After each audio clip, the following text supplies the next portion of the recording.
할렐루야. 예. 우리가 요한계시록 지금 말씀 계속해서 보고 있습니다.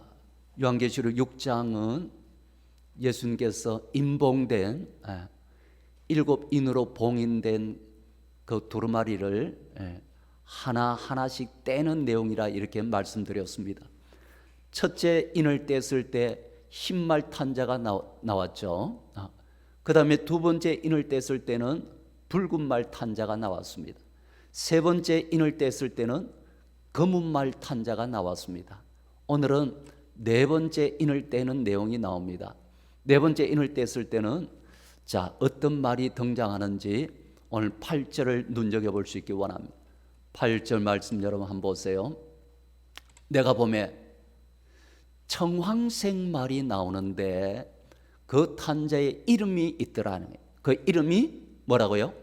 사망이니 그 다음에 그 뒤에 음부가 그 뒤를 따르더라 라고 그렇게 말씀을 하고 있습니다. 오늘은 네 번째 인, 네 번째 인을 뗐을 때 등장하는 말이 어떤 색깔의 말이라고요? 청황색 말이라 라고 이렇게 말씀하고 있습니다. 청황색은 뭘 상징할까요?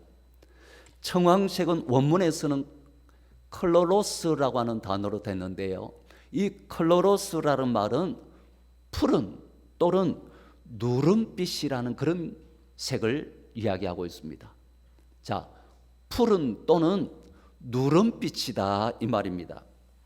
이 색깔은 어떤 색을 이야기하냐면은 한마디로 말씀드리면 이런 색깔입니다. 사람이 눈티가 방티됐다 이럴 때 그때 나타나는 색깔이 여러분 무슨 색이죠? 이게 우리 경상도 말 이걸 제가 뭐라 표현하면 좋을지 모르겠어요. 누리끼리하다라는 색깔하고 그 다음에 푸리틱틱하다라는 이런 색깔이 있잖아요. 그러니까 이게 푸른색과 누런색의 어떠한 조합이 이룬, 마치 이렇게 멍들었을 때 푸른기가 나오면서 또 나중에 보면 여러분 좀 누런 색깔이 이렇게 나오잖아요. 그래서 중병에 들었을 때 나타나는 어떤 그런 색깔, 이거는 바로 병든 사람의 색깔을 이야기합니다. 그래서 이거는 죽음의 색이라 이렇게 이야기합니다. 여기서 청황색이라고 하는 것은 죽음의 색이요, 바로 시체의 색깔을 가리키는 겁니다. 마치 사람이 중병 들었을 때 나타나는 몸에 어떠한 그런 병색이 짙을 때 나타나는 어떠한 그런 색깔, 이런 것을 이야기합니다. 다른 여러분 인을 뗐을 때 등장하는 그 말에서는 그 말탄자의 이름이 나오지는 않습니다. 그런데 오늘 이 네 번째 인을 뗐을 때는 말탄자의 이름이 등장을 합니다. 뭐라고 하고 있죠? 사망이라고 딱 이름을 밝혀주고 있습니다. 그러니까 이 청황색 말이 등장했다라고 하는 것은 말세 시대 때, 이 종말 시대 때 많은 사람들의 죽음이 있게 될 것이다 라고 하는 것을 말씀해 주고 있는 말씀이다 이 말입니다. 그래서 그 청황색을 탄 자의, 말을 탄 자의 이름이 바로 사망이라 이렇게 이야기합니다. 그럼 여기서 여러분 어떤 죽음을 이야기할까요? 어떤 걸 통해서 많은 사람들이 죽게 될 것이다, 이 종말 시대에 죽게 될 것이다 라고 말하냐면은 이 청황색 말 탄 자의 그 이름이 바로 사망이라는데, 이 사망이란 말이 헬라어로는 뭐라고 되냐면은 다나토라고 하는 단어로 됐습니다. 사망이란 말이 다나토라고 이름이 되는데, 원래 여러분 성경은 히브리어로 된 성경을 헬라어로 번역하고 또 헬라어로 된 것을 우리가 영어로 번역하고 이렇게 중국어로 번역하고 이렇게 번역을 했잖아요. 히브리어 성경을 헬라어로 번역한 성경을 70인역이라 이렇게 이야기합니다. 그러니 이 70인역에 보면은 원래 히브리어가 뭔데 이걸 헬라어로 번역했을 때 다나토가 되느냐 이 말이죠. 이 다나토라고 하는 사망인데, 이 다나토를 히브리어로 원래는 데베로라고 하는 데베르라고 하는 단어. 그래 히브리어로는 데베르라고 하는 이 단어를 헬라어로 번역했을 때 바로 다나토로 번역을 했다 이 말. 그러면 히브리어 있을 때 그때는 그럼 그 무슨 단어였을까? 뭘로 구약 성경에서는 이 히브리어로 된 이 단어는 뭘로 번역을 했을까라고는 한번 살펴보면요. 에스겔 5장 12절에 보면 이렇게 나옵니다. 한번 보세요. 이 다나토, 헬라어로 다나토인데 그럼 히브리어로 뭐? 바로 데베르라고 하는 단어.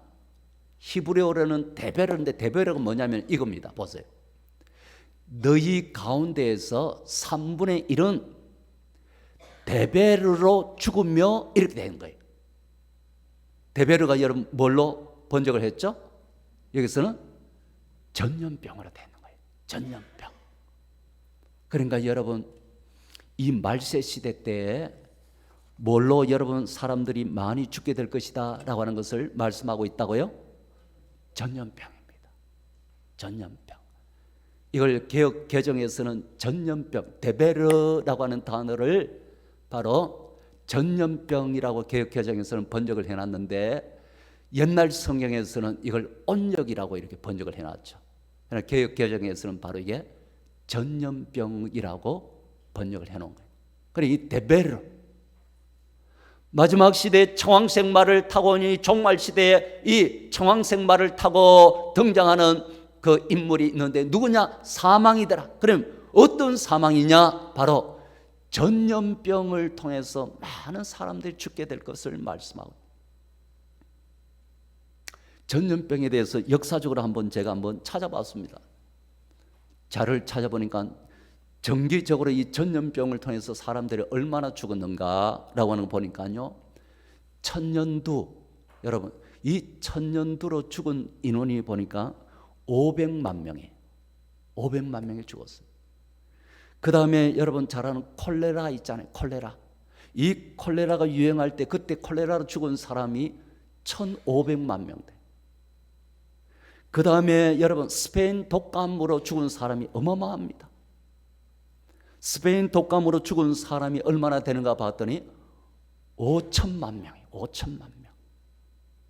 그 다음에 14세기 때에 흑사병이라고 했던 패스트 있잖아요. 흑사병이라 했던 그 패스트로 죽은 인원이 보니까 얼마나 죽었냐면 7,500만 명이 죽었어요. 그러니까 매 시대마다 보니까요 엄청난 전염병을 통해 가지고 엄청난 인원들이 죽었어요. 지금 여러분 전염병이 지금 계속 지금 돌고 있습니다. 그래서 지금 5인 이상 어떤 사적 모임도 못 가지게 만들고 우리가 예배 드리는데도 여러분 전부 다 마스크 끼워 가지고 여러분 이 모든 전염병이 서로 감염되지 못하도록 우리가 조심을 하고 있는데 지금 여러분 이 코로나로 인해 가지고 코로나 확진된 인원이 지금 세계적으로 보면 얼마나 지금 확진됐느냐면 확진자가 1억이 넘었어요. 어마어마하죠. 사망자가 얼마냐면 지금까지 사망자가 250만 명이 넘었습니다. 그러니까 대구 인원이 여러분 250만 정도 되는지 모르겠습니다만은 지금 그러니까 이 인원이 여러분 어마어마한 인원이 죽었는데 이게 지금 끝이 아니고 지금도 진행 중에 있다라고 하는 사실입니다. 그래도 우리나라는 여러분 의료보험, 의료 체계가 잘 돼가지고요. 그나마 여러분 좋지만은요. 미국에 우리 차영이 거기에 가족이 살고 있는데 미국의 상황을 들어보면요. 기가 막힙니다. 기가 막혀요. 우리는 코로나 걸리면 병원에서 조금만 기다리세요 이렇게 하군요. 바로 여러분 119 차가 와가지고 딱 봉해가 사람을 딱 병원으로 해서 격리시켜서 딱 하잖아요. 미국에는 그런 게 없어요. 그냥 집에 있으라는 거예요. 그냥 집에 있으라는 거예요. 집에서 그냥 약도 안 주고요. 알아서 해라는 거예요. 이게 이런 실정이니까요. 미국에서 죽은 사람만 해도 지금 50만 명이 넘었습니다. 엄청나죠. 이런 거 보면 그래도 참 우리나라는 참 좋은 나라입니다. 이게 여러분 계속 지금까지도 계속 진행되면서 얼마나 더 많은 인원들이 죽게 될런지는 모르겠지만, 여러분 이 말세 시대, 종말 시대에 살아가면서 이런 것이 있게 될 것이다라는 것을 미리 이미 여러분 성경책에는 다 연해 놨다라고 하는 것을 아셔야 돼요.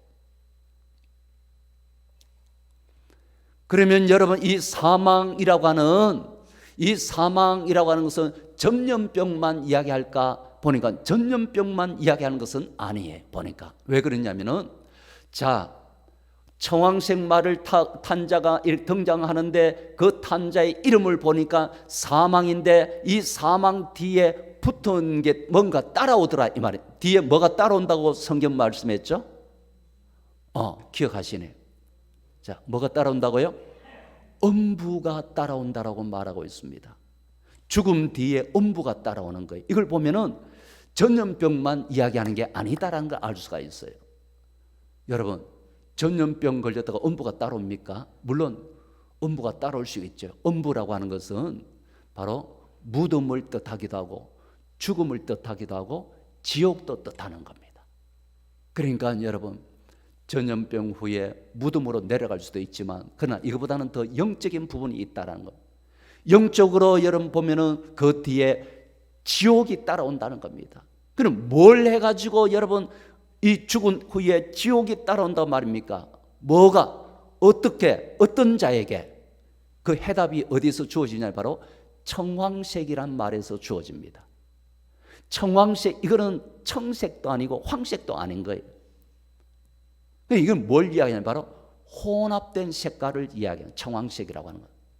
그러면 뭘 통해서 음부가 따라오냐면 바로 혼합주의를 통해 뒤에 지옥이 따라온다라고 말하는 겁니다. 이 혼합주의는 무슨 혼합주의냐? 바로 복음의 혼합주의를 이야기합니다. 말세 시대에 이 복음의 혼합주의, 이거는 매 시대마다 또 등장합니다. 바울 시대에도 여러분 혼합주의가, 이것 때문에 바울이 굉장히 힘들어했습니다. 갈라디아 교회라든지 이런 교회들이 있잖아요. 이런 교회들 안에 바로 거짓 선지자들이 들어와 가지고 혼합주의를 거기다 집어넣는 겁니다. 뭐냐면은 예수 그리스도만을 통해서 구원받는 건 아니다. 뭘 지켜야 된다라고 그 시대에 강조했죠? 율법을 또 강조하는 거예요. 이게 바로 혼합주의라는 거예요. 율법을 지켜야 구원받을 수 있다. 율법을 지켜야 된다 라고 이렇게 이야기할 때, 사도 바울은 율법을 지켜서 구원받는 거 아니다. 율법은 그냥 죄를 깨닫게 하는 것이고, 율법은 바로 죄를 깨달음으로 말미암아 내 힘으로 이 구원함을 받을 수 없구나. 그러면 내가 어떻게 해야 되나? 예수님께로 인도하는 역할을 하는 게 율법이다. 바울이 그렇게 강조하는 거예요. 율법을 믿어가 구원받는 게 아니다. 뭐예요? 이 복음의 혼합주의 말하는 거예요. 매 시대마다 여러분 이단들이 등장해가지고, 지금 또 여러분 이단들이 뭐라 하냐면은 예수 그리스도를 통해서만 구원받는 게 아니다. 이 시대 구원자를 믿어야 된다. 뭐예요? 복음의 혼합주의. 이단들이 보면 교주 자기를 믿어야지만이 구원받는다라고 하는 이런 여러분 혼합주의, 이게 바로 청황색 말을 영적으로 상징해주고 있다라고 하는 사실. 여러분, 요한계시록을 지금 계속해서 강의하고 있는데, 집에서 여러분 요한계시록 좀 읽어보시는지 모르겠습니다. 요한계시록 듣기 위해 가지고 요한계시록을 집에서 좀 이렇게 많이 이렇게 읽어야지 하고 여러분들 좀 읽는지 모르겠습니다. 요즘 저는 시간 날 때마다 계속 요한계시록만 읽습니다.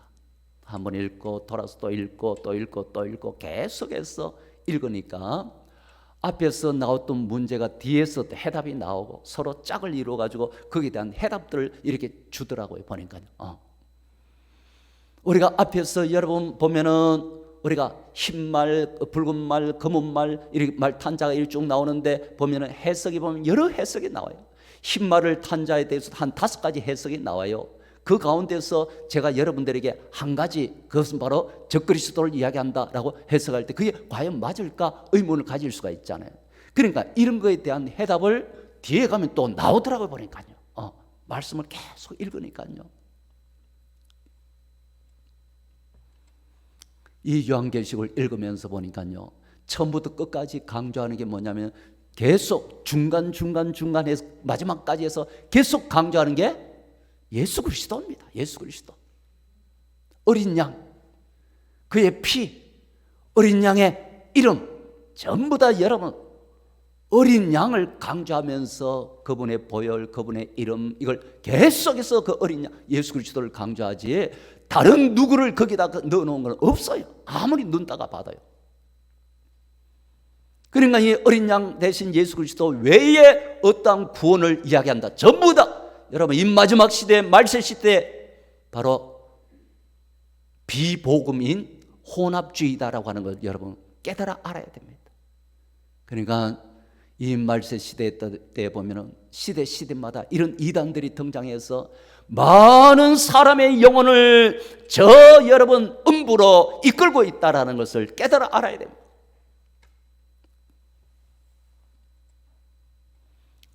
올해 첫째 인부터 네 번째 인까지 우리가 예수님께서 떼시는 모습을 보고 있는데요. 이 네 가지 인을 뗄 때까지 보면 많은 사망자들이 나오게 될 것이다 라고 이렇게 말씀하는데, 그 사망자가 어느 정도냐? 성경은 이렇게 이야기합니다. 그들이 땅 4분의 1의 권세를 받았다라고 이렇게 말합니다. 여기 보면은 그들이 땅의 4분의 1의 권세를 받았다라고 이렇게 말하는데, 여러분 8절 말씀을 여러분 다시 한번 보세요. 8절에 보면은, 자, 제가 한번 천천히 다시 읽어볼게요.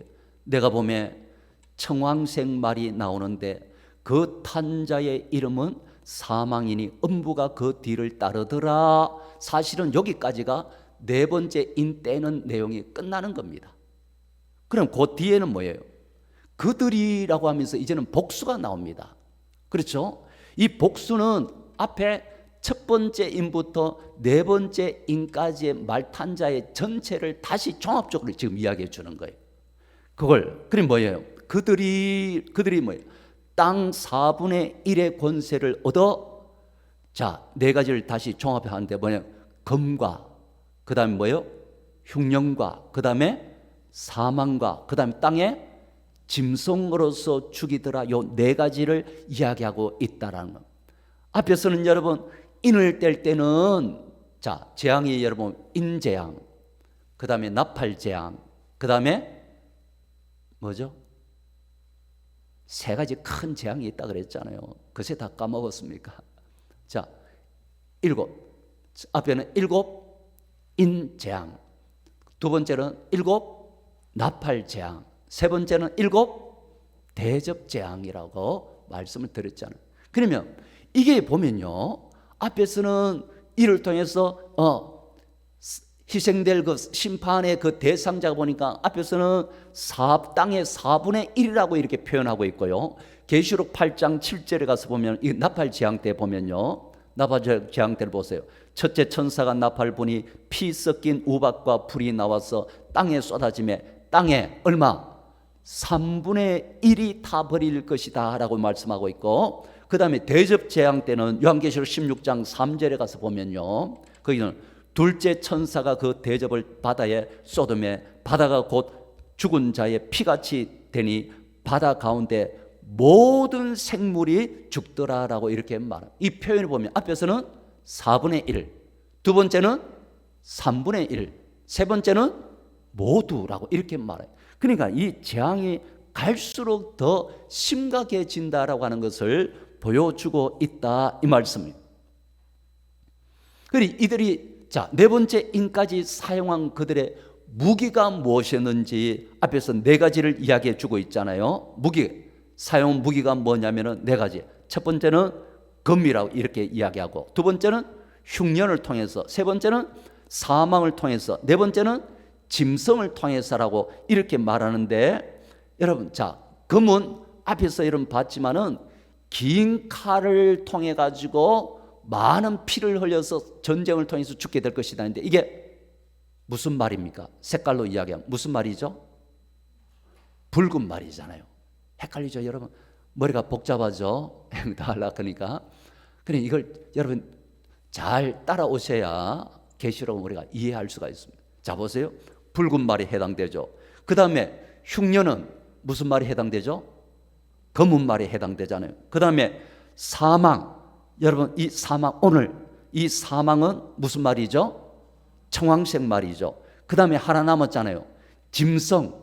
짐승이라 했는데 우리가 이 짐승이 뭘까요? 그럼 무슨 말일까요? 자, 여기에 대한 해석을 해드릴게요.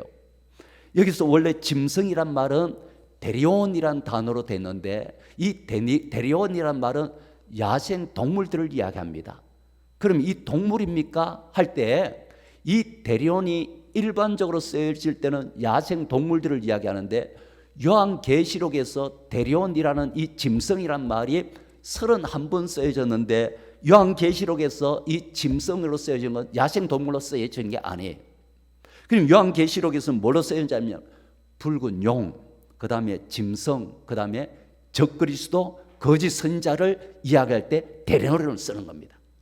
그러니까 첫 번째 흰말을 탄 자가 적그리스도로 해석한 것이 바로 여기에 종합적으로 이야기하는 데서 해답이 나와 주어지잖아요. 그게 바로 뭐예요? 짐승이요 곧 용이요 적그리스도를 이야기하고 있다라는 거예요. 자, 종합적으로 말씀하면 말세 시대 때 뭘 통한 많은 사람들의 그 사망이 주어진다라고 말씀합니까? 바로 전쟁과 기근과 그 다음에 전염병을 통해서 많은 사람들이 죽게 될 것이다 라고 이렇게 말씀하면서도 그 가운데서 특히 조심해야 되는 게 있다. 바로 뭐냐? 짐승이라 이렇게 말합니다.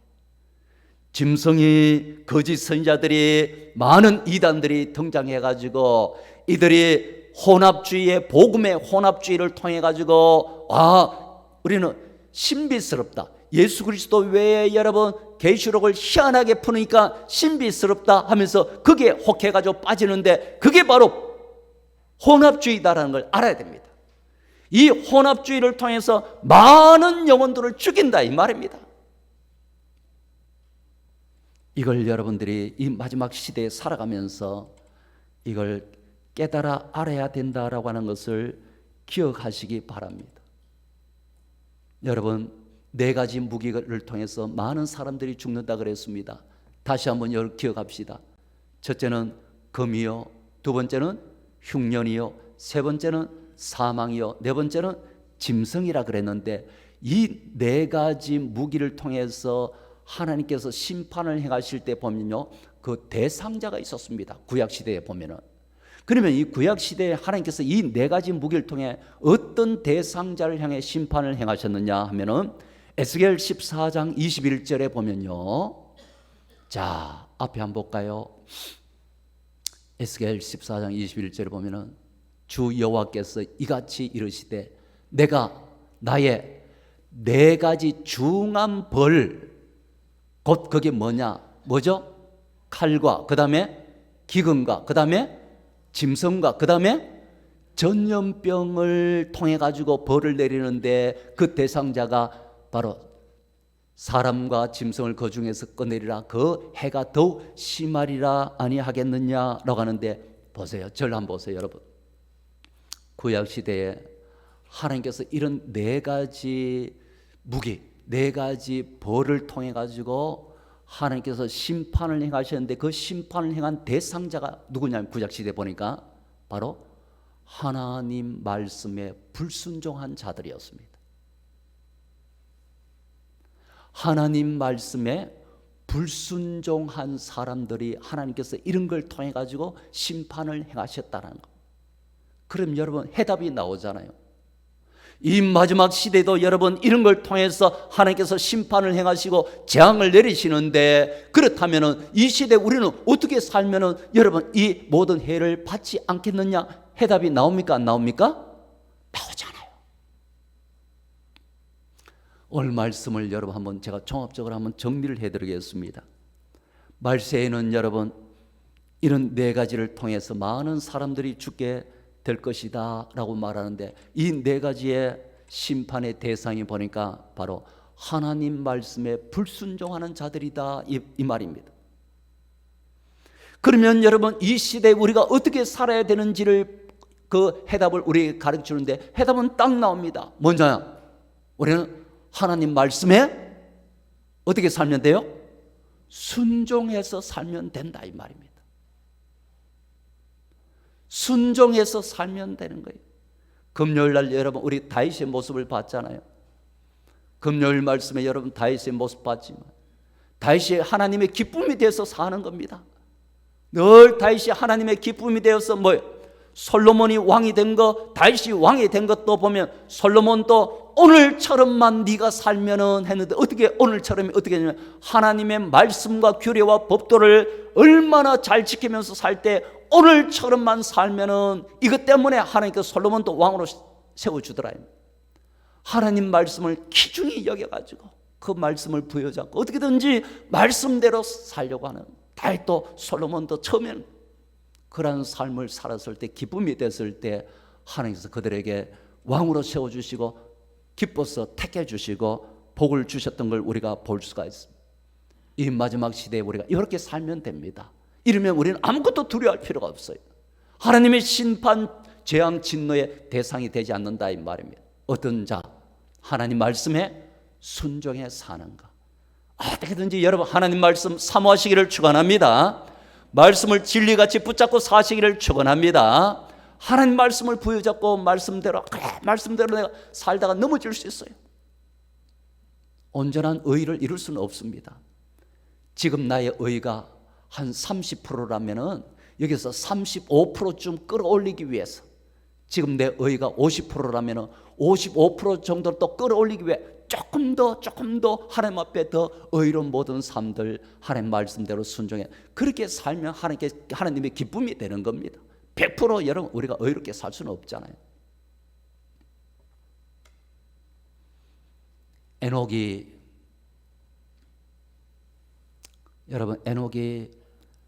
몇 세부터 하나님과 동행하는 삶을 살았죠? 에녹이 몇 세 됐을 때? 65세 됐을 때 65세에 아들을 낳고 난 다음에 무드셀라를 낳고 난 다음에 그때부터 하나님과 300년 동안 동행하는 삶을 살았던 겁니다. 그럼 왜 무드셀라를 낳고 그때부터 동행하는 삶을 살았을까? 무드셀라를 낳고 아들을 낳고 그 아들의 이름을 어떤 그 계시를 받았겠죠. 그러니까 그 이름을 지었죠. 뭐라고 지었냐면 바로 무드셀라라고 이름을 지었는데 그 이름의 뜻은 그가 죽는 날에 심판이 임한다라는 이런 뜻입니다. 왜 여러분 많고 많은 이름 가운데 자기 아들 이름을 여러분 그렇게 지었습니까? 그냥 지을 수는 없잖아요. 뭔가 하나님의 계시의 말씀을 받았기 때문에 이 아들이 죽는 날에 세상에 종말이 온다는 겁니다. 그러니까 심판이 온다. 무드셀라가 몇 세에 죽었냐면 969살에 죽었는데 여러분 그때가 노아의 여러분 나이가 600세 되던 해 그때가 바로 969살 되던 해입니다. 그때 여러분 죽게 노아의 심판이 그러니까 임하는 걸 볼 수가 있습니다. 그러니까 무드셀라가 여러분 낳고 난 다음에 이 에녹이 그 이름을 지었다는 것 종말이 온다라고 하는 거. 언제 오느냐? 세상의 종말이 바로 네 아들이 죽는 날이 온다래요. 근데 이 아들이 900살 넘게 살 줄은 몰랐죠. 이 아들이 10살 돼서 죽을 수도 있고 50살에 죽을 수도 있고 하니까 에녹은 언제 이 아들이 죽을지 모르니까 언제 심판 종말이 올지 모르니까 매일같이 하나님과 동행하는 삶을 살 수밖에 없는 것이죠. 예수님의 재림의 종말이 옵니까? 안 옵니까? 오죠. 우리는 알고 있습니다. 근데 그게 언제 올지 알아요? 몰라요? 모릅니다. 그럼 여러분 우리가 종말 살아가는 우리는 어떻게 살아야 될까요? 매일매일 그냥 에녹처럼 살면 된다 이 말입니다. 내일 예수님이 재림해 오실 수도 있고 한 달 후에 오실 수도 있고 1년 후에 오실 수도 있고 우리는 언제인지 모르니까 매일매일 깨어가지고 하나님 말씀 부여잡고 말씀에 어떻게든지 좀 더 순종해서 그렇게 예수님이 오신 날이 세상에 여러분 종말이지만은 끝나는 날이지만은 내일 내가 또 죽을 수도 있는 겁니다. 그러면 세상이 끝나는 날입니다. 그러니까 우리는 매일매일 더 정신 차리고 믿음으로 말씀으로 순결한 여러분 처녀처럼 그렇게 우리는 신부처럼 그렇게 살아가야 됩니다.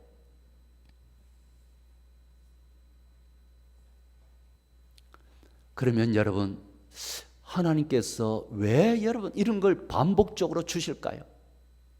왜 전염병을 이런 거 우리가 원치 않는데 주실까요? 또 여러분 이런 기근과 지진과 여러분 전쟁과 이런 걸 주기적으로 왜 하나님께서 이런 걸 주실까요? 그 주시는 이유가 있다 이 말입니다. 이유가 무엇이냐면은 아모스 4장 6절과 9절과 10절 말씀을 한번 띄워보겠습니다.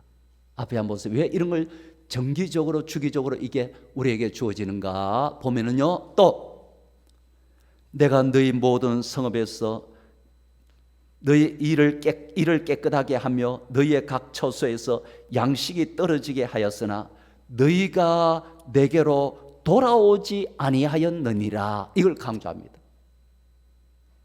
양식이 떨어지게 하고 기근이 주어지게 만드는데 보니까 이게 뭐 때문에 하나님께서 이런 걸 주신단 말씀입니까? 뭐 하기 위해서? 돌아오게 하기 위해서다. 이렇게 말씀합니다.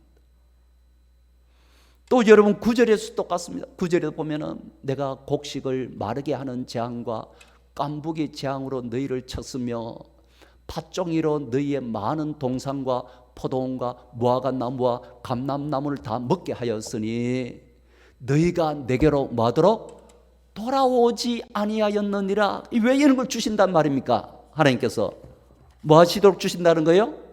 돌아오라고. 10절에도 보세요. 10절에도 보면 내가 너희 중에 뭘 보낸다고요? 전염병을 보내기를. 전염병을 왜 주십니까? 그 다음에 애굽에서 한 것처럼 하였으며 칼로 너희 청년들을 죽였으며 전쟁이 왜 일어나게 하십니까?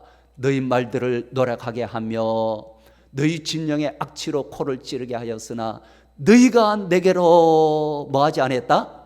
돌아오지 않았다. 여러분, 왜 전염병과 이 전쟁과 이런 기근과 이런 흉년과 이런 것들을 자꾸 이렇게 주십니까? 할 때 하나님께서 이걸 통해 원하시는 것은 뭐 하라고? 돌아오라고. 요한계시록 여러분 뒤에 이제 가서 이를 보면요, 이런 재앙들이 임하지만 사람들이 하나님 앞에 잘 돌아오지를 않는다라고 말씀하고 있습니다.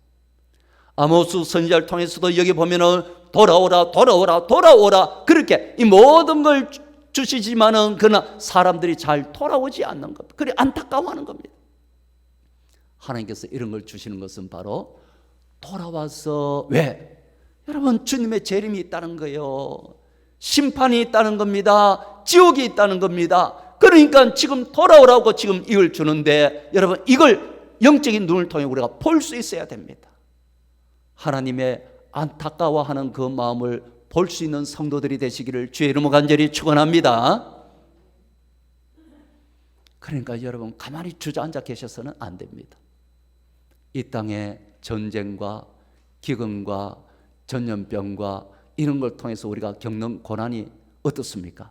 이것 얼마나 힘듭니까? 이건 장차 여러분 지옥에서 겪을 때 그 모든 고난에 비하면 아무것도 아니다는 겁니다.